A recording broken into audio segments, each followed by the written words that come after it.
Dear Kenyans, in the last 2 weeks, our country has experienced grave acts of lawlessness, widespread violence, looting, and invasion of private property by persons taking advantage of political demonstrations called by the opposition.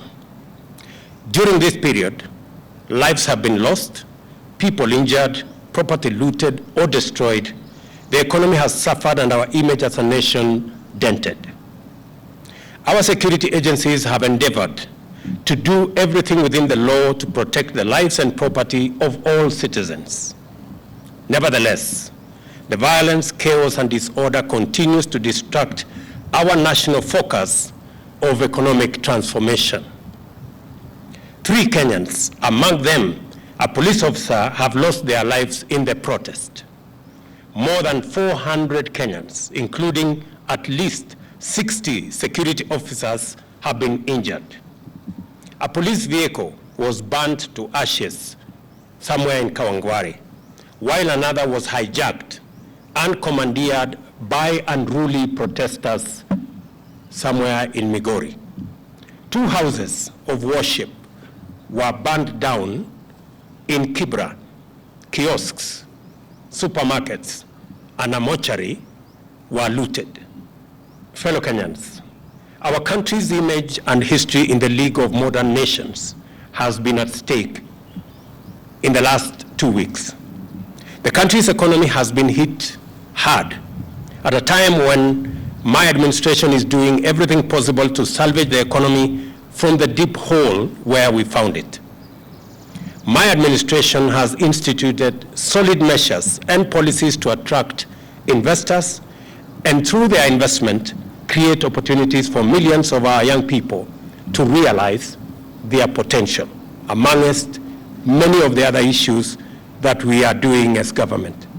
Ladies and gentlemen, we cannot allow these efforts to be derailed by acts of violence, chaos, and anarchy.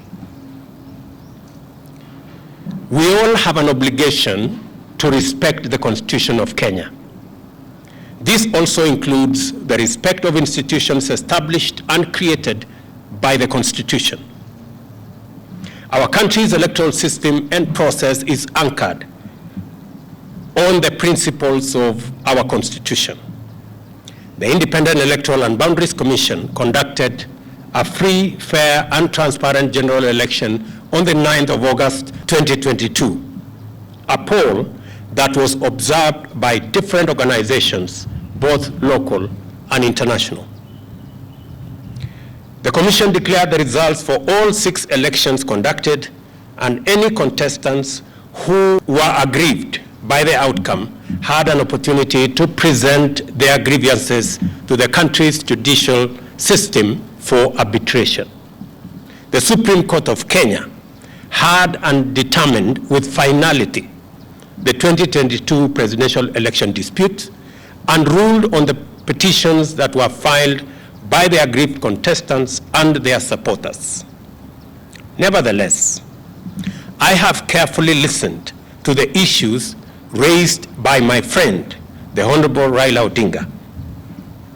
In times like this, it is not about who is right or who is wrong.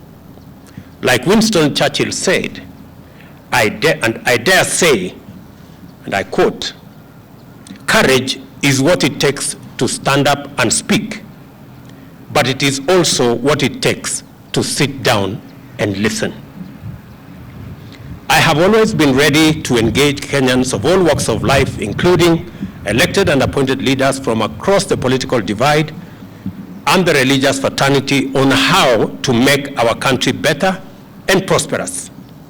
And in the last 6 months, I have talked to many religious leaders. I have talked to many elected leaders from across the political divide.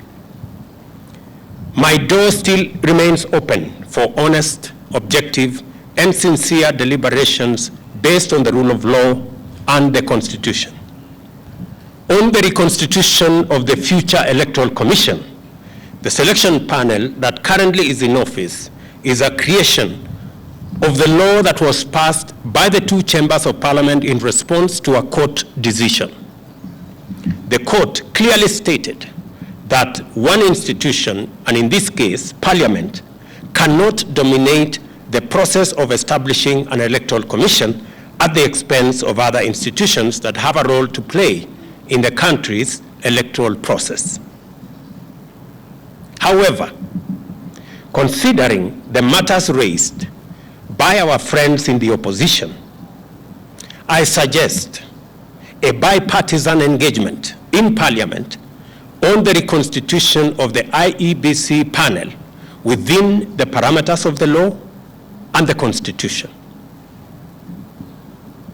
In any case, as a Democrat and guided by the Constitution, I, on the 9th of December 2022, sent a memorandum to the Speakers of the National Assembly and Senate requesting the purposive intervention on implementation of the 2/3 gender rule, entrenchment in the Constitution of the Constituency Development Fund, Senate oversight and national gender affirmative action funds, establishment of the position of the Leader of Opposition, and the improvement of parliamentary oversight of the executive.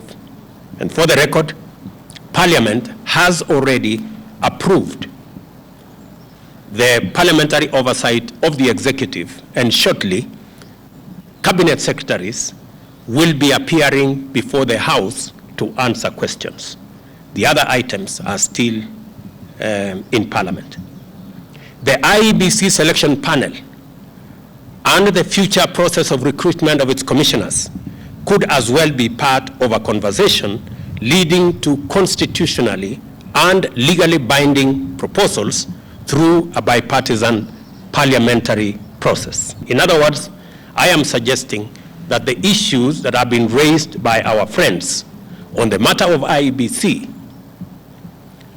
my suggestion is that this matter can be handled in Parliament by a bipartisan parliamentary process so that we can agree on what it is they have an issue with, and we can adjust as is agreed and as necessary. And therefore, in these circumstances, and in view of the recent events that led to loss of life and destruction of property in the demonstrations that have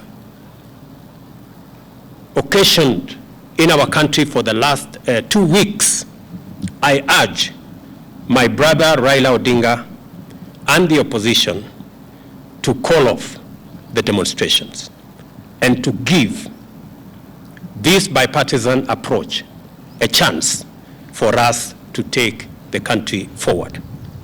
Meanwhile, I call on all Kenyans to remain peaceful and law-abiding, and I assure them that the government of Kenya will continue with its sacred duty of protecting their lives and their property, including their businesses.